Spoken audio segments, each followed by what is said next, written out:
మాజీ మంత్రి కులసాల కన్నబాబు మోంతా తుఫాను నష్టం నేపథ్యంలో చంద్రబాబు ప్రభుత్వంపై తీవ్రంగా మండిపడ్డారు.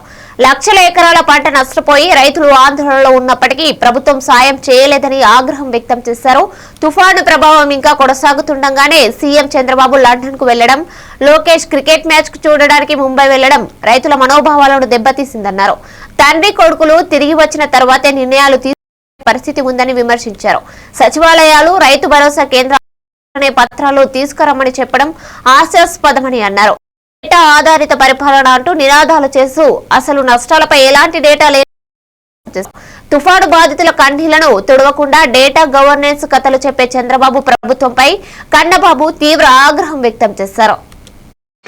రైతాంగం ఉంది, అన్ని రకాలుగా నష్టాలు జరిగితే ప్రభుత్వం ఏదైనా ప్రజల కోసం ఆలోచిస్తేమో, తుఫాను బాధితుల కోసం ఆలోచిస్తుందేమో, ఈ రాష్ట్రంలో నెలకొన్న ఎన్నో సమస్యల గురించి పరిష్కారాలు చెప్తుందేమో అని ప్రజలు ఎదురు చూస్తూ ఉండగా సడన్గా ఇవాళ పత్రికలు చూస్తే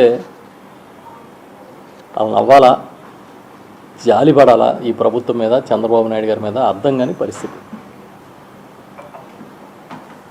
ఒక పేపర్లో ఏం రాస్తారంటే డేటా ఆధారిత గవర్నెన్స్ రాబోతోంది, పరిపాలన రాబోతోంది. ఇంకో పత్రికలో ఏదో నెంబర్ 1 అందమైన ఫోటోలు, రంగురంగులు, చూసిన వాళ్ళకి అసలు చంద్రబాబు నాయుడు గారు విపరీతంగా కష్టపడిపోతున్నట్టు బిల్డప్. ఎప్పటి నుంచి వింటున్నాము అసలు ఇవి? ఇప్పుడు మొన్న ఇక్కడ సైక్లోన్ సివియారిటీ ఉన్నప్పుడు ఇంకా దాని గురించి మాట్లాడకుండానే చంద్రబాబు నాయుడు గారు లండన్ వెళ్ళిపోయాడు. ఆయన కుమారుడు క్రికెట్ చూడడానికి వెళ్ళిపోయాడు ముంబై. ఇంకా మిగతా మంత్రులకి పని చేసే అవకాశం లేదు, చెప్పే ధైర్యం లేదు.